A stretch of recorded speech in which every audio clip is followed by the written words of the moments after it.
why it caused a rift in Death's design. Which means Death could be coming for us. Hello everybody, welcome back to Screenstars. I'm here today to bring you my review for the 2003 horror sequel Final Destination 2. The film is directed by David R. Ellis and it stars A.J. Cook, Ali Larter, Tony Todd, Michael Landis and James Kirk. Right, this is obviously the sequel to the successful Final Destination that came out in the year 2000. And this time we've got a whole new raft of victims after the first film. The first film focused on a plane exploding. This time round it is a motorway or highway crash that kills a lot of people. And we have a character called Kimberly who, whilst on this road in question, has a premonition very similar to the first film that there's going to be a crash and many people are going to die. She manages to save herself and a number of other people who should have died in the accident, and that once again starts a chain reaction where death comes for each of them and follows the pattern like it did in the first film. Right, what are my thoughts on Final Destination 2? Well, even though I had seen this film a long time ago, the only thing I could really remember about this film was like the motorway sequence at the beginning, or the highway sequence as you guys call it in America. I didn't remember an awful lot else about this film, and essentially this film is basically the first film rehashed, and I suspect that we're going to get that in pretty much every film. I suppose that's exactly what these films are, if you like. Obviously, it's a different set of circumstances. It's a different set of characters. The only returning character we get is Ali Larter's Clear Rivers, who was in the first film.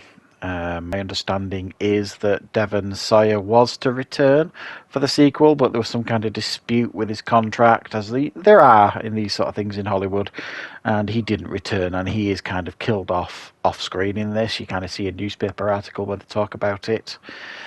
But that's fine. I don't necessarily think he needed to return for this film.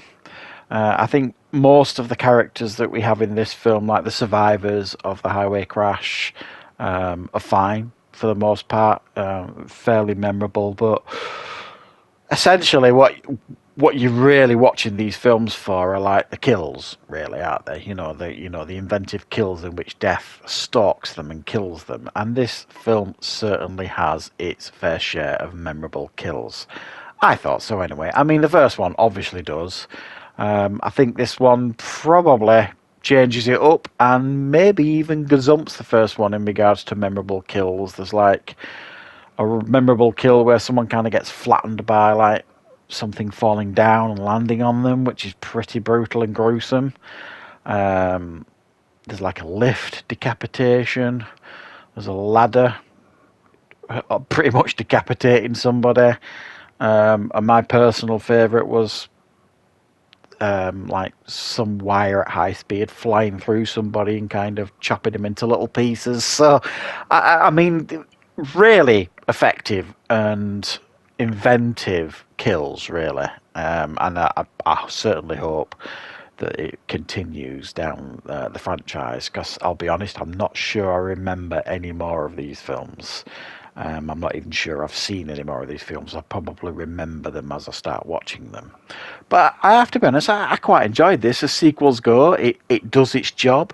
It follows the familiar pattern of the first one. It tries to change it up a little bit. And what I mean by that is it adds in this idea that new life might kind of gazump it. And they get that snippet of information from Tony Todd's character, Mr. Bloodworth, who appeared in the first film as like this mysterious guy, and he returns again as like this mysterious mortician that they just turn up and see. And he gives them like this clue that, new life might kind of reset the pattern sort of thing. So that's kind of what they go for here. It doesn't really make a blind bit of difference, I suppose. But you know, I thought there are definitely entertaining moments here in this film. Ali Lata returning as Clear Rivers was a nice addition to the film. She's kind of voluntarily incapacitated herself to try and keep out of death's reach. So she's been hiding, really. And when this character Kimberly goes to see her in this facility, asking for her help, she kind of feels compelled to do so. So that kind of makes a nice addition to kind of have that connection to the first film. And it does work from that standpoint, if you like. It does feel like there's a clear connection. There's another connection to the first film that I think the film could have explored a little bit better. There is a connection, a direct connection, if you like, that they do try and explain away between these characters in this film and the characters on the plane in the first film. I thought the film could have expanded on that, certainly, to make it a little bit more